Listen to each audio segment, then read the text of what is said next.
आज बहुत मुश्किल है, कल भी बहुत मुश्किल होगा, लेकिन परसों बहुत शानदार होगा। अशीच एक कहाणी एकलव्य। आपल्याला हे तर माहित आहे की एकलव्यने त्याचा अंगठा कापून त्याच्या गुरुजींना दिला, पण का दिला, त्याच्यानंतर काय झालं आणि आपल्याला हे कोणालाच माहित नाही। तर आजच्या या व्हिडिओमध्ये आपण हेच जाणून घेणार आहोत की एकलव्य सोबत काय होते, पुढे काय होते, त्याच्या आधी काय होते आणि त्यानं का बरं त्याचा अंगठा कापून त्याच्या गुरुजींना दिला। तर मी राजरत्न आणि तुम्ही बघत आहात Rajratna book journey YouTube channel. तर आजच्या या व्हिडिओत आपण बघणार आहोत एकलव्य हा कोण आहे।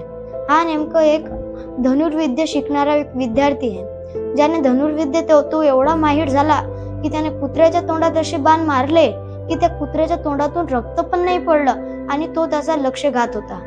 आपण हे समजू शकता की तो किती माहिर होता त्या धनुर्विद्येत। त्याला तेव्हा तर कोणच शिकवलं नव्हतं, पण नंतर तर त्याला द्रोणाचार्याने शिकवलं। तर आजच्या व्हिडिओमध्ये आपण पाहणार आहोत एकलव्याची कहाणी। एकलव्य कसा जिंकला, एकलव्य कसा बनला, याच्यावर आधारित ही कहाणी आहे।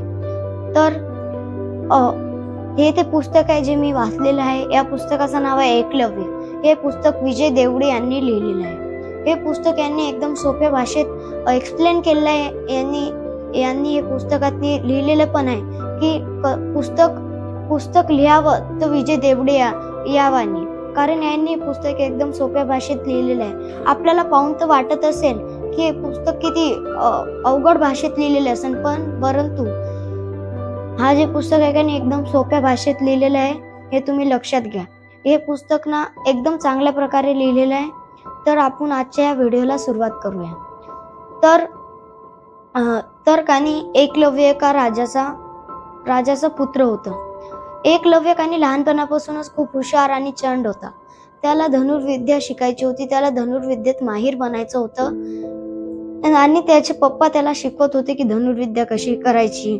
तर एके दिवशी एकलव्य त्याची वाट पाहत होते, त्याच्या पप्पाची वाट पाहत होता।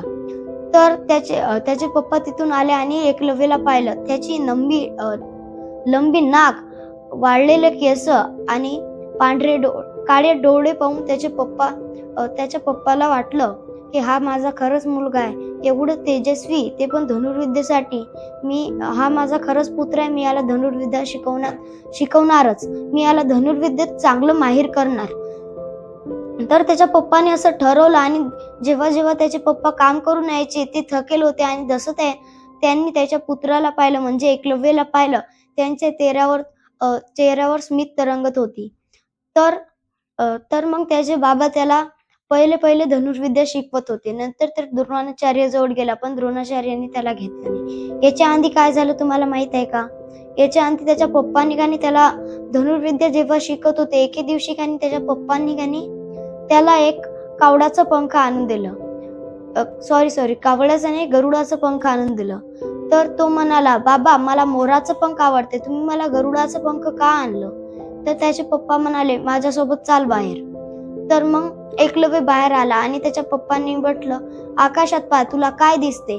तर तो म्हणाला, मला एका पक्षींचा झुंड दिसत आहे। तर त्याचे बाबा म्हणाले की तुला एका पक्षींचा झुंड तरी दिसत आहे, पण ते एक पक्षी नाही, ते अनेक पक्षी आहेत। तर ते म्हणाला, बाबा एक आणि अनेक मध्ये काय फरक आहे?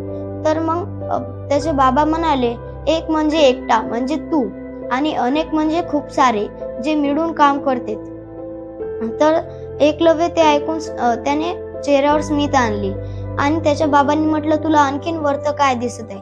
तर तो म्हणाला, मला एकदम वरत आकाशात एक गरुड दिसत आहे। तर मग त्याच्या बाबांनी त्याला प्रश्न विचारला की तो गरुड एकटाच काय आहे आणि एवढा उंचीत का आहे, तो दिसत पण नाहीये? तर मग एकलव्य म्हणाला, काय माहित बाबा, मला माहित नाही। तर त्याचे बाबा म्हणाले, गरुड एकटाच असते, गरुड कोणाला पण मारू शकते, गरुडाला हवा खूप आवडते,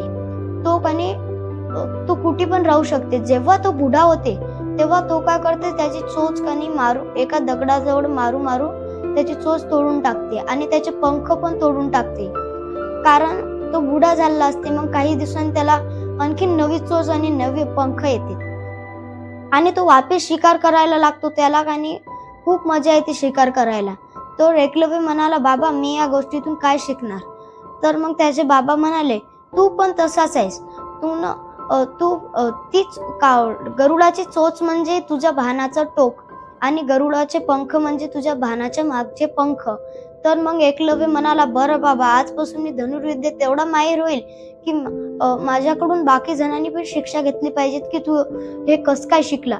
तर ते त्यांनी ठरवलं आणि त्याचे बाबा म्हणाले, बरं तू खरंच बन, मी पण तुला मदत करेल. तर तर काही दिवसांनी एकलव्य म्हणाला, मला द्रोणाचार्याकडे धनुर्विद्या शिकायला जायचे. पण त्याचे बाबा आधीच चिंतेत होते की याला पाठवाव की नाही, कारण की त्या खूप धोका होता तिकडे यायचे, कोणी पण त्या एकलव्यावर हल्ला करत होता. तर मग त्यांनी विचार केला, सर्वजणांपासून परमिशन मागितली की याला पाठवाव की नाही. त्याच्या बायकोचं नाव रत्नगर्भ होतं. तर रत्नगर्भाला पण विचारलं, तर रत्नगर्भा म्हणाली, नाही पाठवू नका, पण राजगुरू बाकीचे सर्वजण म्हणतो ते पाठवा एकलव्याला, कारण तो शिकलाच पाहिजे. तो माहिर व्हायचं असेल त्याला तर तुम्ही त्याला नक्कीच शिकवा. तर मग त्याचे बाबा म्हणाले, बरं मी त्याला शिकवेल. आणि त्यांनी त्याला द्रोणाचार्याकडे पाठवलं. आणि द्रोणाचार्य जायच्या आधी तो बाकीच्या गुरुंकडे गेला आणि त्यांना म्हटलं की मला शिकवता का? तर ते गुरु म्हणाले, बरं आम्ही तुला शिकवेल. तर पहिले बाकी गुरुकडून त्याने शिक्षा घेतली आणि तो पुढे चालत त्याने स्वतःपासून पण तो काही शिकला की कसे धनुर्विद्येचे तीर चालवायचे, कसं काय करायचं. तर मग तो शिकला आणि तो जंगलात त्याची अभ्यास करत होता. तर मग तसा तो द्रोणाचार्य जवळ गेला. पहिल्यांदा तर द्रोणाचार्य त्याला नाहीच म्हणत होते, सरळ नाही म्हणलं. तर मग तो म्हणाला, घ्या द्रोणाचार्य, मला शिकवा, मला धनुर्विद्येत खूप आवड आहे. तरी द्रोणाचार्य म्हणाले, नाही मी तुला शिकवणार नाही. तर मग त्यानं ठरवलं की मी काही करून द्रोणाचार्याला खुश करेल. तर एकलव्याने ठरवलं आणि तो त्याची प्रॅक्टिस करत होता. तर मग त्याची प्रॅक्टिस करता त्याला हे कळलं की माझ्या एकट्याकडून मी एवढा परफेक्ट होईल की मी कोण्या पण गोष्टीला मारू शकतो. तर त्याने खूप प्रॅक्टिस केली, जंगलात खूप प्रॅक्टिस केली आणि द्रोणाचार्याला इम्प्रेस करण्याच्या चक्करमध्ये त्याने एवढी प्रॅक्टिस केली की तो बिन पाहता झाडावर तीर मारू शकत होता. ते फक्त आवाजानच तीर मारू शकत होता. तर आजच्या या व्हिडिओमध्ये आपण पाहिलं की कसं त्याने धनुर्विद्या स्वतःच माहिर झाला. तर आपण नेक्स्ट पार्ट मध्ये पाहू की कसा तो शिकणार आणि कसा तो राहणार, तसाच तो द्रोणाचार्य जवळून कसा शिक्षा घेणार. तर मी राजरत्न आणि तुम्ही बघता राजरत्न बुक जर्नी. तर धन्यवाद, थँक्यू.